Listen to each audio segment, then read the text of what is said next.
So what is going on, guys? My name is Lethal and welcome back to another guide. Now I know I've said in the past that I would be doing some ranked gameplays on Mondays. However, I've kind of been in the mood to do some guides. So in today's video I'm going to be covering the farming as well as CSing, and basically they're the same thing, but what does it mean?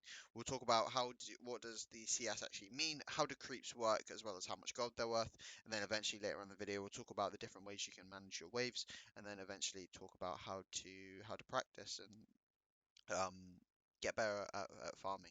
So, without further ado, let's jump straight into the video. So, number one, what does CSing mean? Now, before I actually get into that, I should say there's timestamps down below. So, if there's a specific part you want to talk about or specific part that you want to look at, please go down below and just click on the time, and you'll be taken straight to it. So, let's actually get into it this time.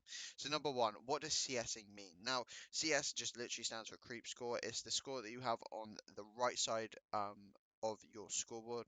So when you hit tab and you can see the scoreboard, it's to the right of your avatar. It's basically how many minions you have killed. This the golden number they say is 110 minutes. However, this is pro level, and I don't expect anybody, unless you're pretty much a one trick in that champion, to average that. Even then, if you're a one trick in a champion, you're bound to miss out on some CS. This is for the fact of kind of like two main reasons. Number one, sometimes it just doesn't, luck is not on your side and you just miss the minion for whatever reason. Number two is you could be getting denied farm by your opponent. If your opponent's poking you a lot and making it very hard for you to farm, then you're going to be in a bit of a bad situation. So moving from that, let's talk about wave structure. This is basically what I mean by wave structure is how the minions spawn, and in that I'll talk about how much gold they're worth. On screen right now, you can see a nice graph or a nice spreadsheet that I managed to find online, which is extremely helpful. As you see, the first three waves that you get pre 20 minutes, the first two will be three melee, three casters, and then the third one will be a cannon minion as well. They're really important because from when you start off the game, the melee minions are worth 21, the casters are worth 14, and the cannons are worth 60. This increases as time goes on, I'm pretty sure. Um, and then, as you can see, block two is post 20 minutes and then post 35 minutes, as well as when the inhibitor is destroyed. If you want to have a quick look at that in more detail, just pause the video and have a look at it. So, moving on from that, as I say, the gold for cannon minions is very important. I would recommend that you try and get the cannon minions at all costs, because that alone is worth a hell of a lot of gold. Um, and you always want to make sure you are farming just as well as your opponent, or even better. Especially when you're in an advantageous matchup, being able to poke your opponent and make them low, forcing them into a recall, gives you free farm and a chance to get even more ahead than you already are.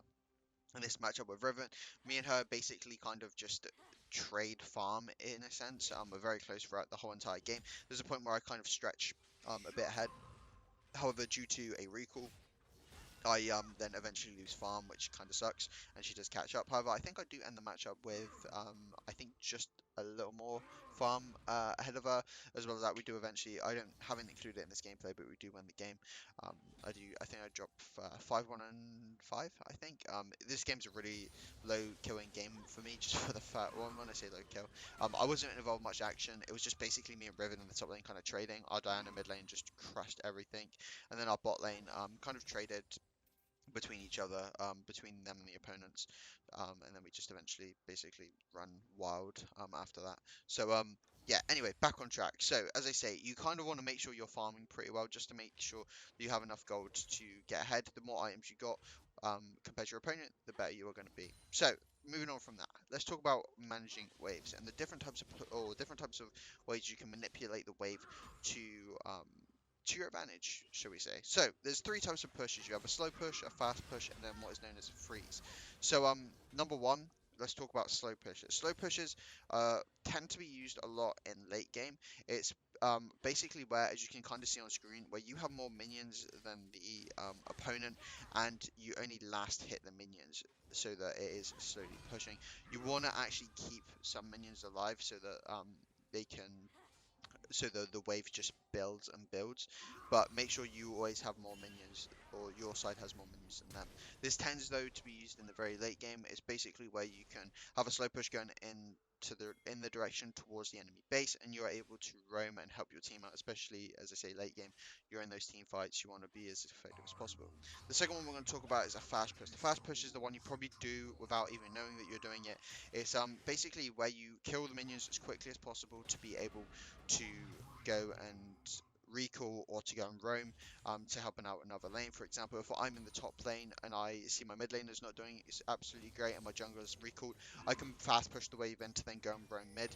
It also means that your enemy can't roam as well without either losing farm or having their turret hit and obviously weakened so that they would so they could lose a tower in a sense. So moving on from that, let's talk about a freeze. The freeze is the hardest one to do by a mile.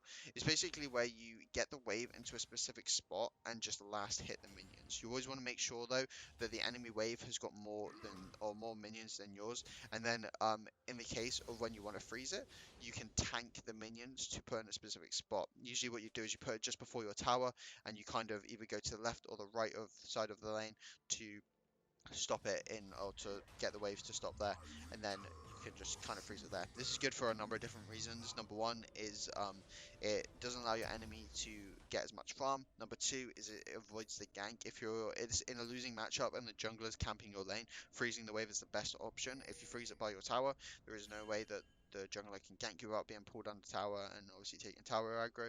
And then the third reason is, as I say, denying farm. You can basically deny your opponent some farm.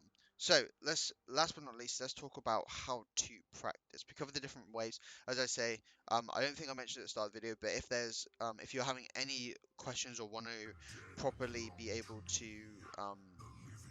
look at all of what I've said in more detail, there's going to be a guide link down below, which is an absolute detailed guide. I don't think it misses anything.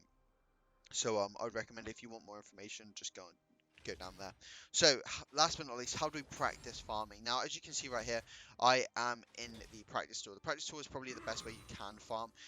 It just allows you to get used to allows you to get used to last hitting the minions, especially with your champion. If you're new to your champion, being able to last hit and know when to hit the minion is the best way to do it. As I say, that gold number is 100. I doubt anyone, unless you're in the higher tiers of league, is able to do that.